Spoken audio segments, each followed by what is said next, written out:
So what makes the culture? I think it is people that don't take themselves super seriously.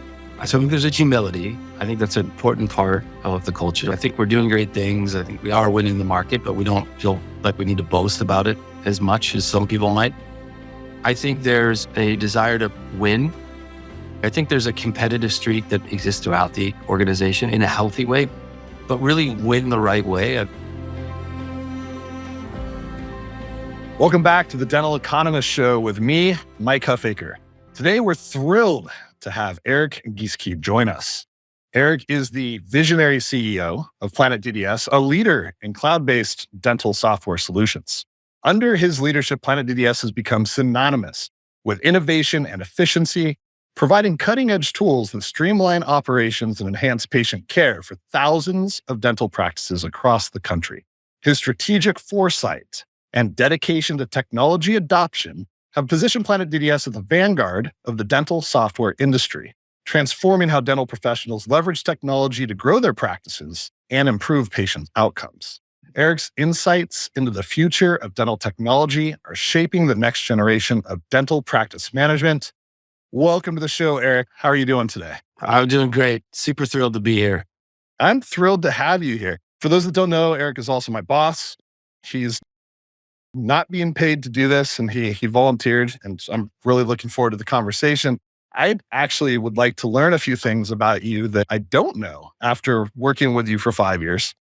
So you've had a really fascinating career journey, a really fascinating career arc, transitioning from running a bottleless water cooler firm to leading this excellent company, Planet DDS.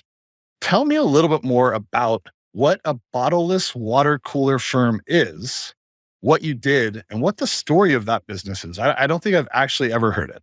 Yeah, so it's about as far from a dental software company as you possibly could go. Think about the 5-gallon bottles of water that you have in the office. When those things have been replaced by these little filter coolers, of which we have one outside, they're traditionally installed, piped into, usually under the sink. Filters would change once or twice a year, but the whole idea is it's eliminating the need for a 5-gallon jug. The company was in Indianapolis. I moved there in 2013. It was a very heavily distribution heavy kind of labor business. So imagine like field service vans, people going to offices, checking the filters, servicing different type of coolers. It was different. So obviously dental software is a very kind of white collar business, lots of highly educated technologists and smart, great people like we have. Bottleless water cooler companies are a little bit more blue collar. It's a little bit more of a model where you're hiring different types of folks. It was a significant transition. I often tell the story of one afternoon when people are like, what's it like to run a bottleless water cooler company versus a software company? One Friday afternoon, we had just installed tracking devices on all of our vans. And we had told all of our field reps that we had done this. And the idea was to reduce insurance costs so we could track them. One of them clearly forgot, and one afternoon just parked it at the strip mall. And we all kind of knew the strip mall, but we were wondering, it was like 2 o'clock in the afternoon on Friday, what was going on and why it wasn't moving. Clearly, he had quit for the day, but was still out in the van. And so it turns out he was in a gentleman's club. So we all ended up showing up, about 7 of us remaining in the office, to surprise him in the gentleman's club. We've not had too many situations like that where Planet DDS, Planeteers have been surprised in gentlemen's clubs by us, but it's a very different type of business when you think about what we do. So do I need to be worried about trackers being installed on all of our computers, phones, laptops? You do. Your phone, yep, is a corporate IT ticket. Yeah, your cell phone is now being tracked. So you said this is 2013. So you bought Planet DDS in 2015 as part of the search fund. 2013 was when you acquired the bottleless water company. Was that also via a search fund? And what was the outcome of that? Like, how did you transition out of that business before acquiring Planet DDS? Yeah, so we actually acquired it, I think, in 2010. So search fund as well. And for those unfamiliar with search funds, it's a kind of a single private equity vehicle that you raise capital from lots of high net worth individuals and some small institutional funds to go buy a business you want to run. And so we had done a ton of acquisitions. So this was very much a platform type situation where you buy one specific, and the biggest dealer we bought was in Indianapolis, but we bought 22 other different dealers around the country. And the idea was you wanted to acquire and create route density and be able to standardize operations across kind of a unified brand. It went well. We put a ton of capital in the business. I learned a ton. We ended up selling the business in 2015. I left in 2013 to go do this search fund with a good friend of mine. But in 2015, we sold it. Wasn't a great outcome, but it ended up being a great learning experience. And ended up selling it to a strategic services and provides our bottleless water cooler company in the office, which is kind of a cool turn of events. But yeah, I learned a ton, continued to stay involved. When I decided to leave that, a good buddy of mine named Blake Rice, was just graduated from business school and was thinking about doing search fund. And I remember we were in a hot tub at Okemo, New York on a ski vacation with my family, when we both decided that we both kind of wanted to do this and that I had done it by myself before and I'd like to do it with a friend. So we kind of created a list of what we were looking for in the experience. We talked about specifically kind of what our skills and strengths were. We talked about what it would be like if this didn't work out, and would we still be friends? And it was kind of the beginning of designing District My Partner. So that was a search fund that we raised in 2000 and I guess around 13, maybe 14.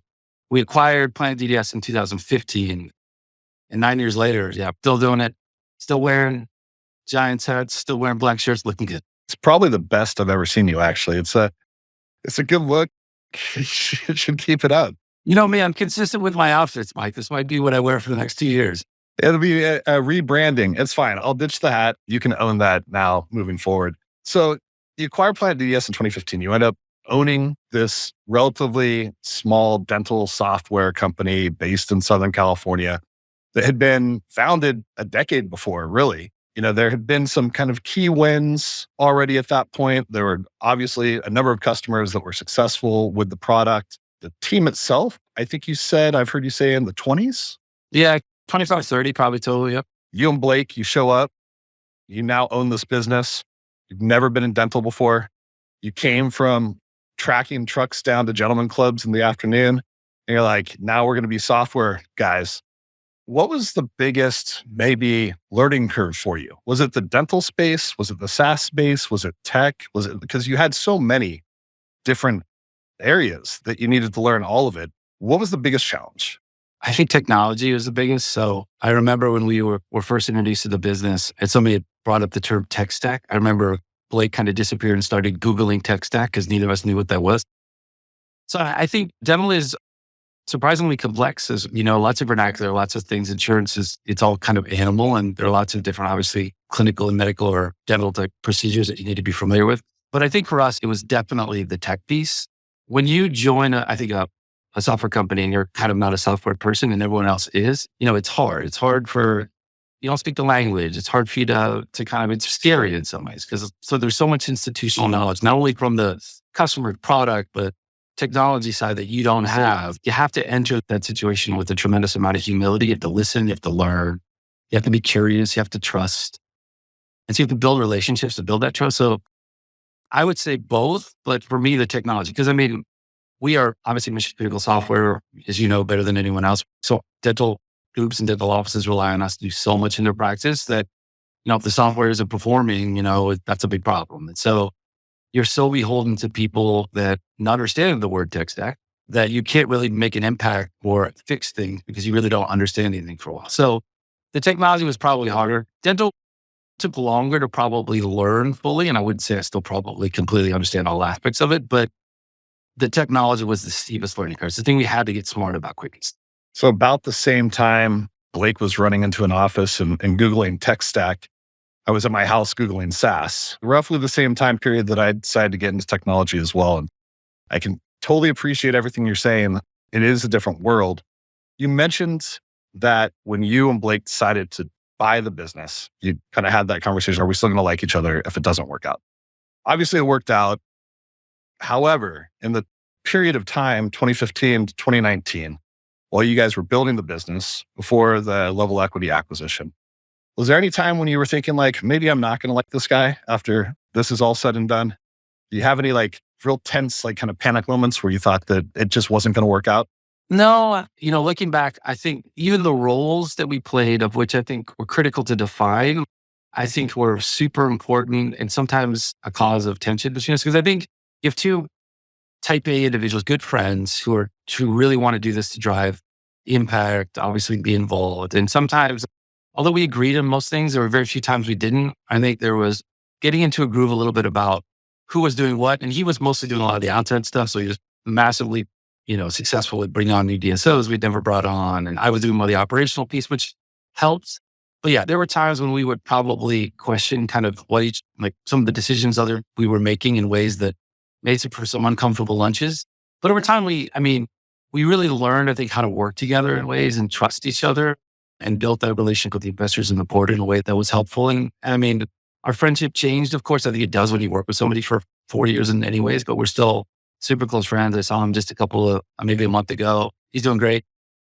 But there were never any situations where our friendship, I say, was kind of at risk. There were definitely some disagreements. And when you have two personalities and two strong like leaders and strong leadership qualities, it's sometimes hard for that to work and you have to work through some things. But no, there was no blows were thrown, no escalated kind of voices or screaming, nothing like that.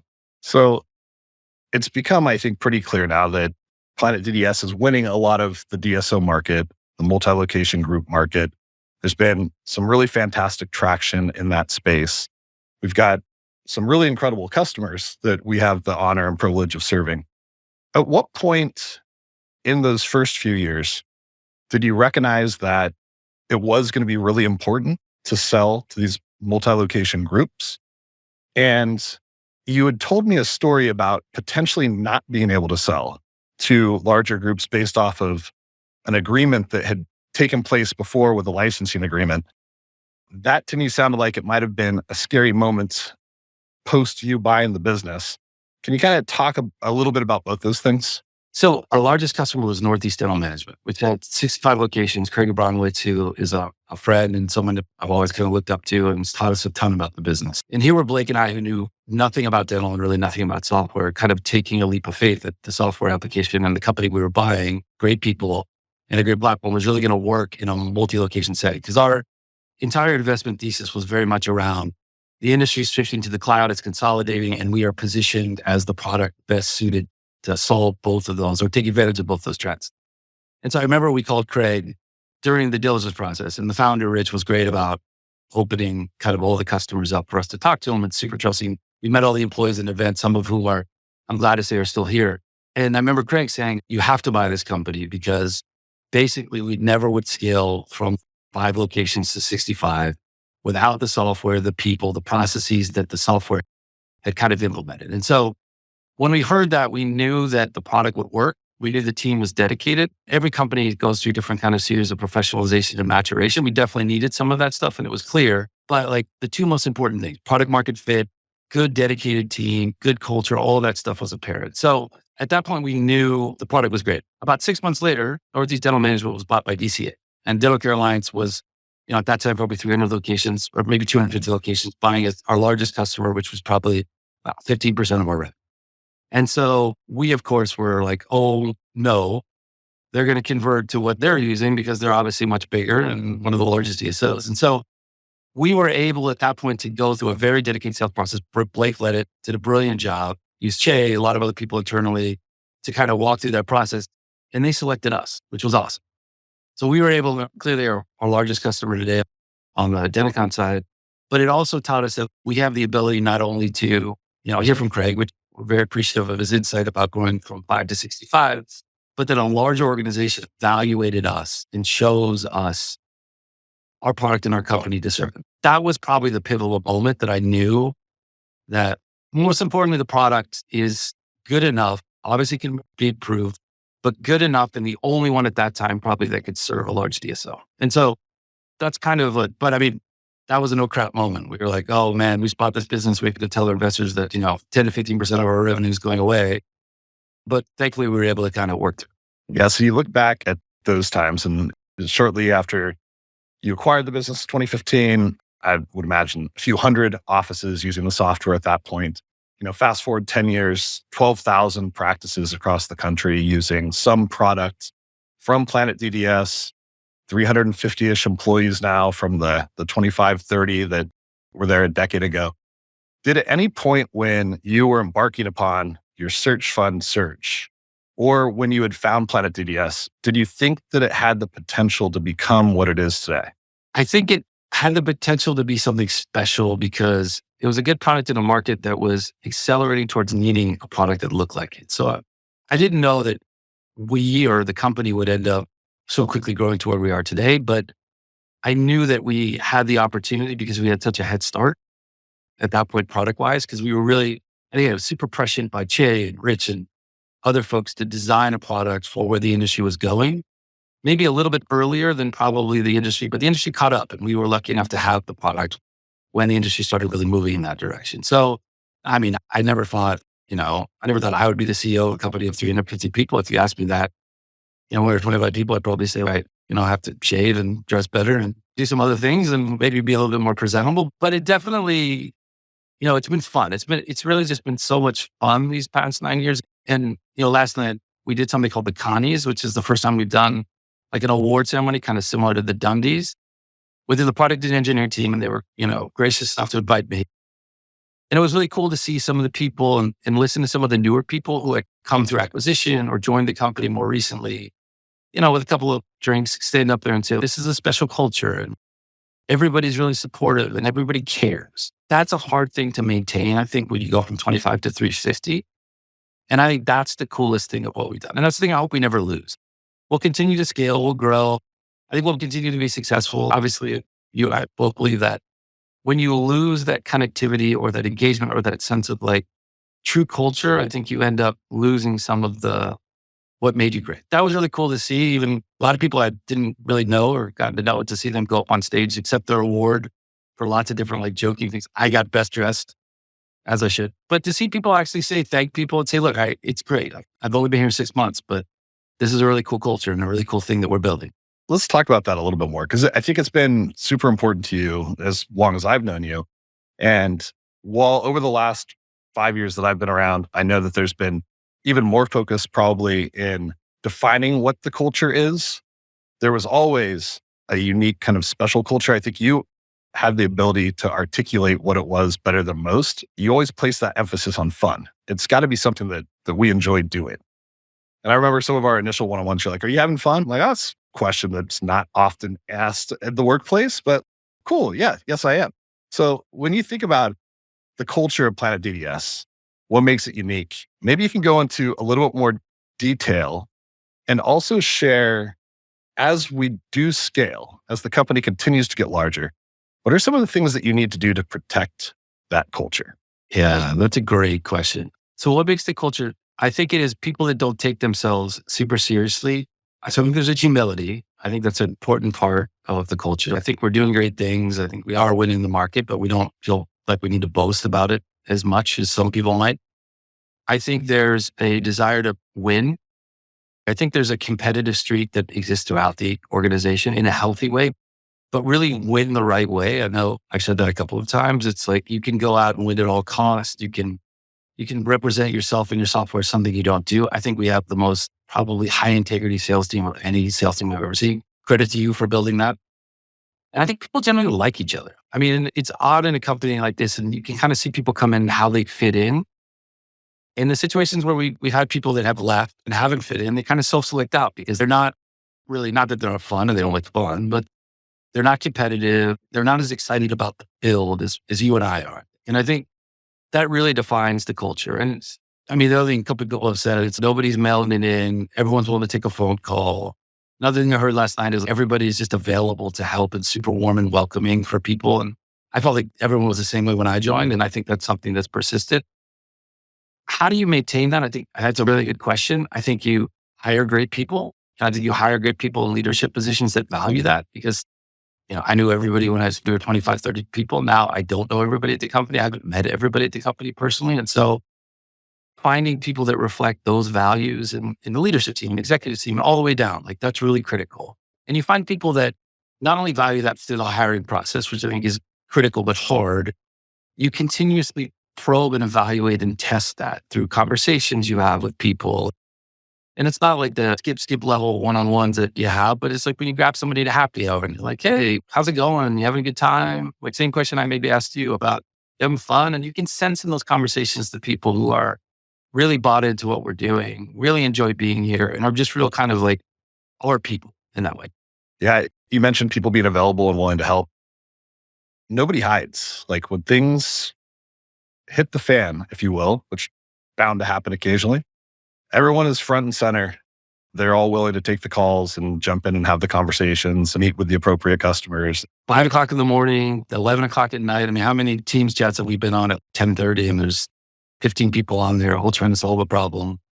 I just, nobody disappears. And I think that's a real strong self-fulfilling culture that nobody wants to let each other down in a way that creates a sense of accountability because people, they want to be there. They respect the people they work with. They're excited about the bill, but they don't want to disappear because disappearing feels uncomfortable. And that's the sign of a good culture. When you think about kind of your progression from 2015, 2016 to now as a CEO, what was something that you think you just did really well at the initial part of you acquiring Planet DDS that allowed for the foundation to be laid to grow to where we are today? And what's different about what you have to be great at today in order to continue to guide this company? I think what we did is hire great people. You were obviously first hire we did after level and obviously one of our best hires and super thrilled and appreciative to be working with you as a friend too. So I think that's the key thing. When we first joined, it was figuring out the areas of impact that you can make. So when you join a company as an outsider, right? When you buy a company, I use the analogy of you're a foreign organism in a host body and the host body is constantly trying to reject you, size you up. This guy doesn't know what tech stack is. This is not real. So I think you have to show the ability to make change quickly. And there are things that we all have different skills. My skill is not technology or dental, but there are things we could do. Clean up our ticketing system. We had a bunch of outstanding sport tickets. So let's find the better application. Let's put processes in place to make the customer experience better. And if you do that quickly, then people are like, okay, maybe this guy, can actually do something here. And so that was find the key wins early and build the credibility, have a tremendous amount of humility, listen, understand that the people at the company have been working here know a ton more than you do. Respect that, listen to it, involve them in decision-making, all that stuff is critical. And then the next phase is building the right leadership team. That's where you came in, other people come in, and that evolves over time. And me as a CEO and all leaders have to evolve as the company evolves in order to be effective. But I think that was the second phase. It's starting to really build the executive team in ways, and some of those executive teams change.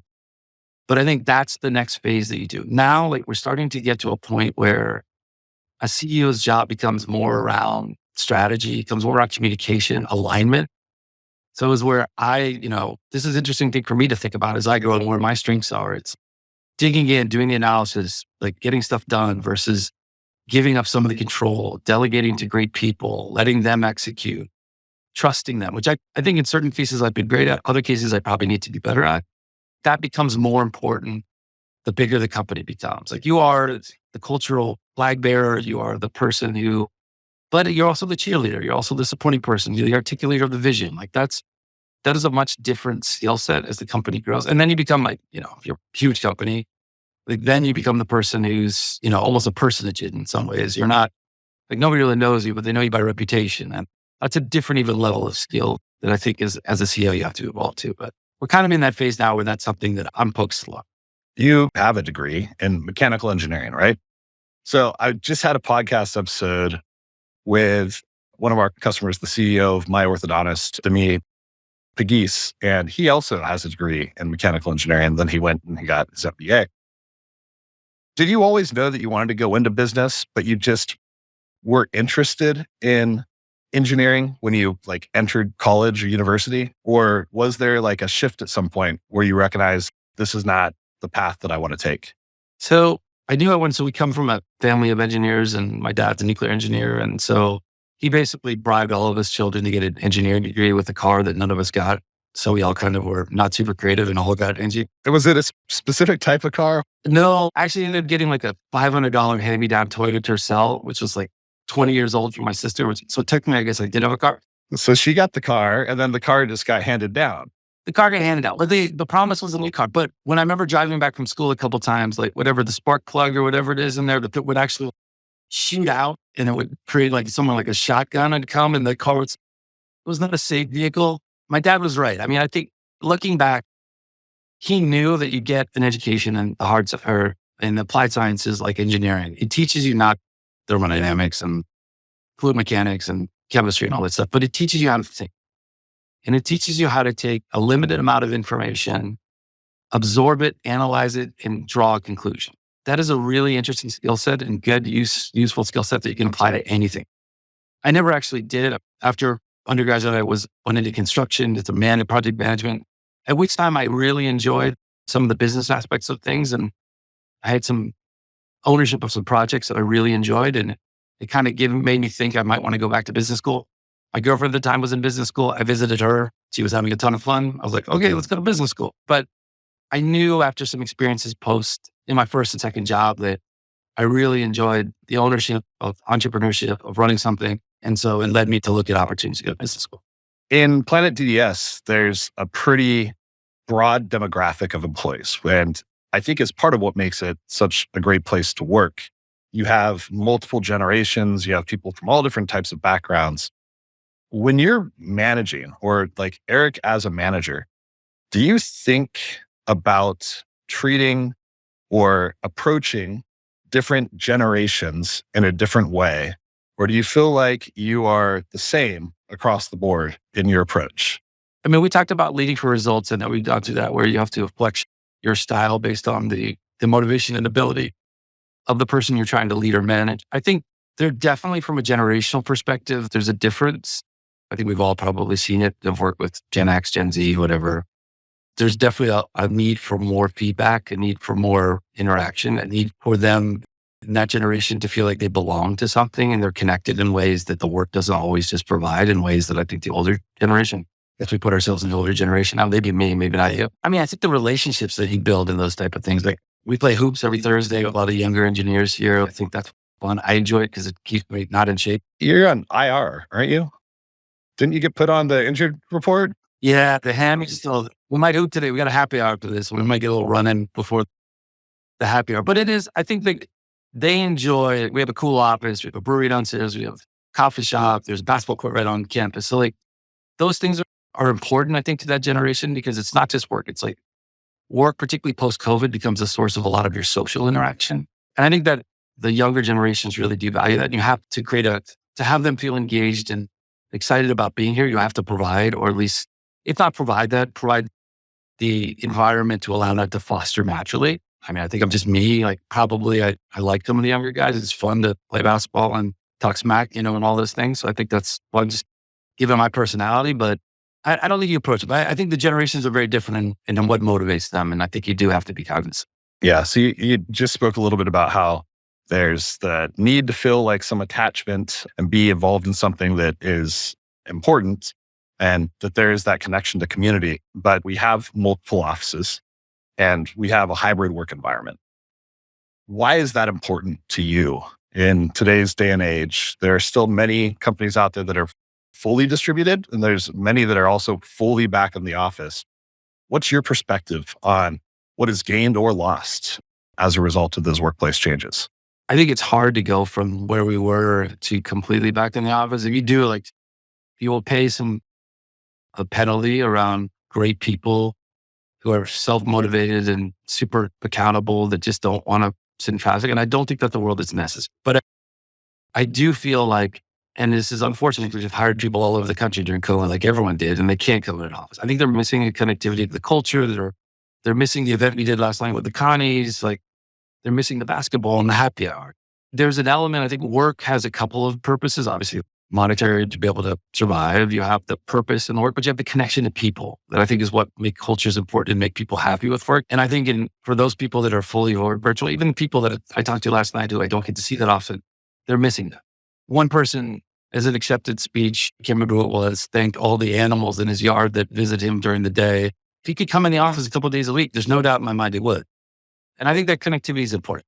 It's not just the water cooler talk. It's not the osmosis of information, which I think people talk about. It's like feeling part of something.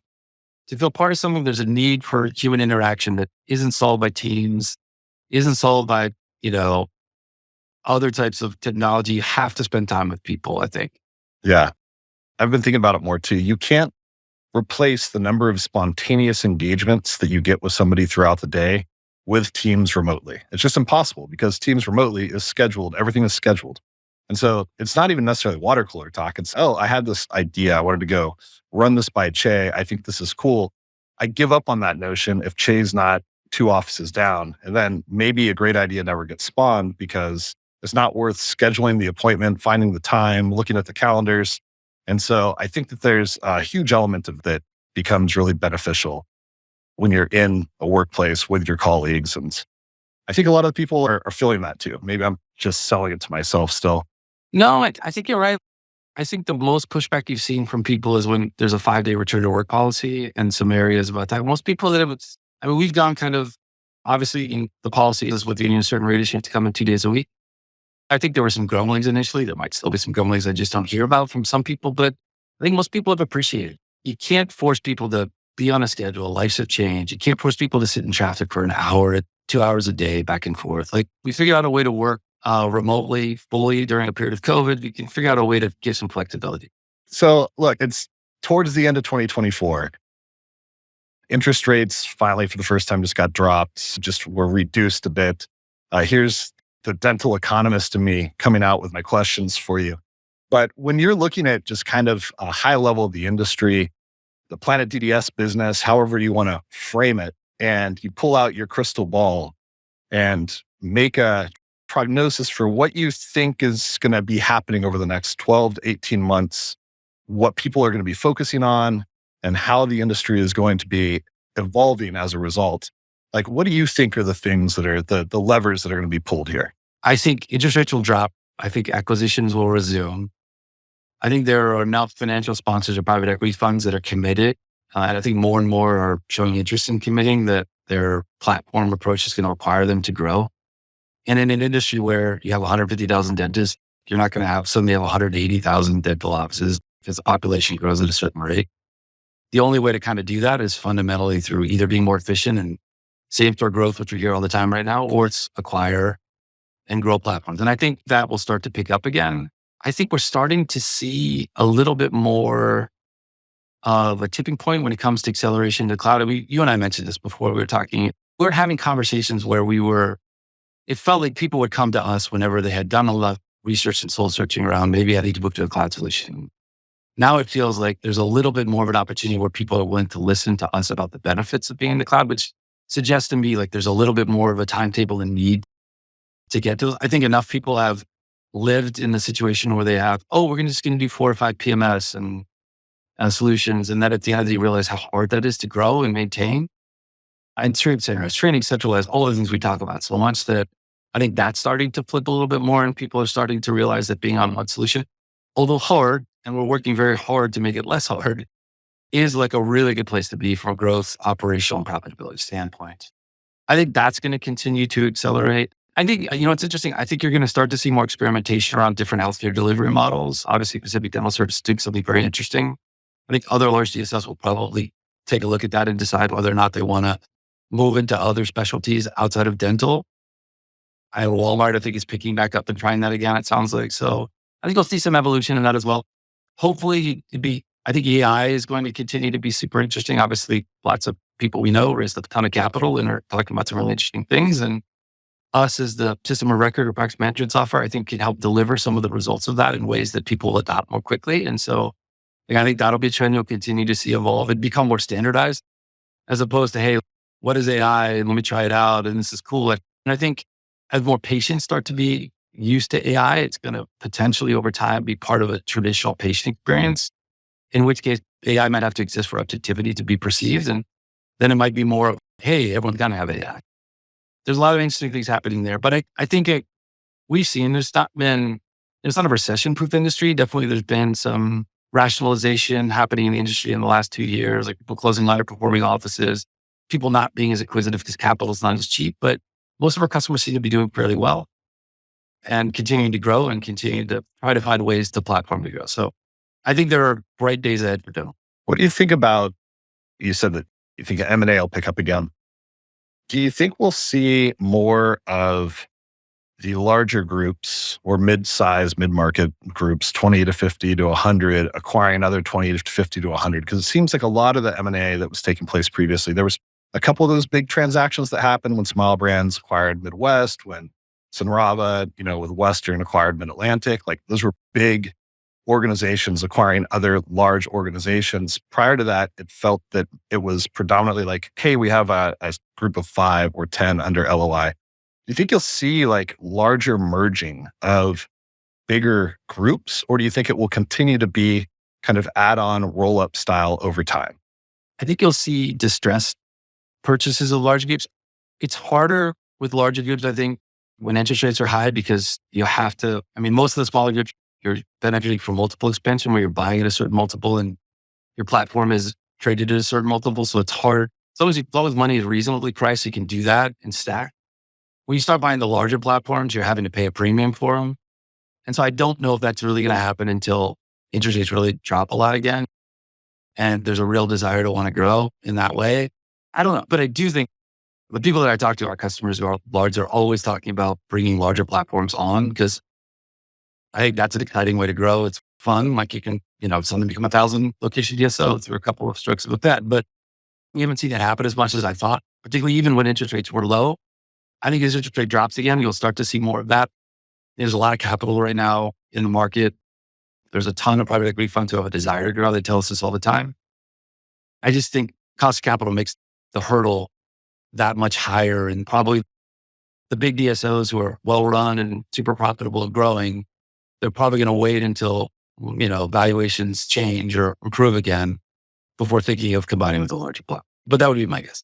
It's always to our benefit when M&A is taking place because we have so many customers that are the acquirers. But I think one of the side benefits that we're going to end up receiving from the higher interest rate environment is the recognition that to add value to your group, you actually do need to standardize. And then the option to centralize requires standardization because there was that kind of big arbitrage play where it was just acquiring the solos or the independent practices at that discounted rate that you could almost immediately turn into a higher valuation of that EBITDA. And we're seeing definitely kind of the shift where people are recognizing, to your point with the same store growth. And so I think that might be one of these tailwinds that is actually a result of a higher interest rate environment. I'd say just from our personal engagement level with larger DSOs, it's been really high in the last years. I think it's because a lot of people, you're right. Like there's only so many strategic initiatives a company can have, and it's be acquisitive, integrate, maybe do it on a onesie, or it's okay. We put this stuff together. Now that we're not being acquisitive, let's go find a standard platform that allows us to grow when interest rates drop. And I think there's been a lot more of that right now because you've got a lot of smart people who are trying to grow through acquisition as quickly. And so, I think we've seen a lot of engagement and benefited from that to some degree. And I mean, the interesting thing too about our industry, as well as, Mike, is like there is almost a compounding effect, right? There's dentistry, everyone says this, dentistry is large but small. It really is small in the DSO space. And the more of a footprint we have, I think the more people trust our ability to have a solution, be a partner to allow them to grow. And I think every year we get a little bit bigger and we have more DSOs, like it almost invites more DSOs to be like, what's going on over there? And I've talked to a couple of people that, seem to like Planet DDS and Dental or Cloud9 after it's Lightword. So I think that piece has started to help accelerate us a little bit, at least our opportunities to have people look at the software. And I see that continuing as well. So one of the focuses that we've seen Planet DDS have over the past 6 months to a year is really kind of this open approach to partnership. There's a lot of talk about Dental OS. When you're thinking about the next 12 months, specifically for Planet DDS, Denticon, the business in general, what are you focusing on? What's important? And what value do you think Planet DDS is going to be bringing to the industry that might be different from what it's done in the past? Aside from us, obviously, being world-class in implementation, because switching software is still really hard. And I don't think we really cracked that nut in terms of making it easy for people to do. It's still perceived, and probably rightfully so, as a hard initiative. I think you nailed it. From a product perspective, there's a lot, just in the last probably 18 months, a lot of companies that are doing very cool things around RCM in particular, standardization of data, things like that, that we don't want our customers not to be able to take advantage. So we're an operating system in OS, we're a platform, we're committed to it. The idea being is we want to expose as much information, work with as many people as we can, such that if they're solving these really innovative RCM problems, our users and customers can consume the output of those solutions and be able to make the actual operations of a dental office much more streamlined. So like that, I think we'll continue to see that. There's so many cool companies that are doing really cool stuff, particularly on eligibility and back-end claim submission. And it's really kind of exciting to do that. The only way that really works, I think, in a meaningful way is that people are able to take advantage of the solutions or problems that they're solving, but they do it in their everyday workflows. We've seen this again and again. If somebody has to leave Denticon to do something else, it makes it very hard for them to do that consistently. If the solution that they provide is actually displayed in a workflow within Denticon, we find that people will use it consistently. And so we want our partners to take advantage of that. We want the industry to take advantage of that. We want to be the platform that allows people to take advantage. So I know that you're always looking to continually learn and grow. You tell me about all the books you read all the time. I'm like, every week it's a new book recommendation. Now, one of the things I appreciated about you and probably the first 2 years that I was working with you is I had a one-on-one at some point and I was talking about, I haven't done this before. I'm going to give this a shot. Sounds like a good idea. And you're like, listen, man, I Google too. It's okay. And I was like, you know what? I appreciate the recognition that you don't need to know everything at all times. And it's okay to go out and find the answers to problems that you haven't solved before and do something new and different.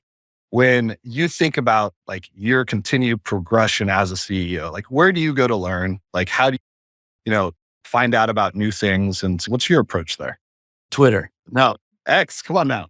X. That's right. I think there's some people you follow on there, particularly some very thought leaders and luminaries. And we went to SaaS recently where you can kind of see what other people are doing and how they're thinking about things from like a technology perspective, AI within our own product suite as terms of ways that we can serve our customers better, not just from a Denticon product perspective, but using some of our software applications, I think is really critical. Like how are people thinking about productizing AI in their products from a vertical software perspective is massively interesting. So I think it's mostly online, specific people that guide information to you in those ways. I think that's so right. And I was actually just thinking about this the other day because there was something I didn't know either. I was having a conversation with somebody. I think it's fun if you don't know the end. And it's over time, like if you figure it out consistently enough, you build the confidence in your ability to figure it out. And that's the cool thing too. Go try it. If it fails, like it's not the end of the world. Like we'll go try something else, but don't be overly committed, dogmatic to your opinions and ideas. Let the data drive kind of what the solution is, but hell, just try anything. On the marketing side, and we've tried so much stuff in the last 18 months, some of which has been great, most of which has actually been great, some of which has been abject failure, which we won't do again. But that's the fun time to learn, right? That's what makes this exciting day in and day out, which never makes me wake up in the morning being like, crap, I got to go to work. Because every day there's a new problem and you can work with great people that want to solve it. But I think it's okay. Plus, I also think most people are pretty astute. And if you fake it and this fake it till you make it aspect, people will figure it out. I agree. But I do think there's I think that ties to the ego thing. If you're afraid because of your ego to admit that you don't know how to do something, then it just creates more problems for yourself over time. So you definitely have created an environment where it's okay to be like, I just don't know. And I'll figure this out, or I'll find somebody smarter than me to figure this out or help us end up doing it. Well, the things that we are doing in a software company are things that other people have done. So just go ask somebody. It's like, how do you solve this problem? Your ego doesn't need to get in the way. Like we don't have to have all the answers. We can go find people who do and then try them out. The best part of this entire podcast recording is I can get off this once we wrap here in just a few minutes. And I can tell Mehmet that you were calling a lot of his efforts abject failures. Just a couple of, it's what we're talking about too. I say that with pride, and I think you would too. We're not failing at some things. We're not pushing the envelope. We're not trying. Failure is not something to be ashamed of. Not failing and not doing enough it's boring. That's where competition, that's where you lose the innovation game. Like if you're not trying to do cool stuff, some of which will inevitably not work, then you're not working. That's a great spot to end this. So I appreciate you coming on the Dental Economist Show. I'm really grateful that you came up with the name of the show too. It's fantastic. Thank you, Eric. Appreciate your time. We'll have to do this again in the future. This has been a ton of fun. And I think it's great. Like I've always said, this is an example of experimenting and trying something that I think is really taken off. Every time I see it on LinkedIn or I listen to one of these things, it's really good. Proud to see kind of how it's flourished. And you've given Joe Rogan a run for his money. Don't quit Planet DDS and be a full-time podcaster because it's getting quite good. We've got a ways to go for that to occur. I don't know. The 18 to 25 male business-focused demographic in Ireland, I think you're killing it. That's right. No, the quick aside, the funny thing is we do get these rankings from our agency. And this last week, we were number 88 in business in Turkey. And so Mehmet was like, my mom listens. English podcast on dental in Turkey. We're killing it. That's right. All right. Well, hey, thank you so much for coming on, and we'll do it again. Awesome. Thanks, Mike. The Dental Economist Show is brought to you by Planet DDS, home of Dental OS. To find out more about how cloud-based dental software by Planet DDS helps unleash dentists and their staff to focus on patient care, visit www.planetdds.com. Stay tuned for upcoming episodes by following wherever you listen to podcasts. And thank you for listening.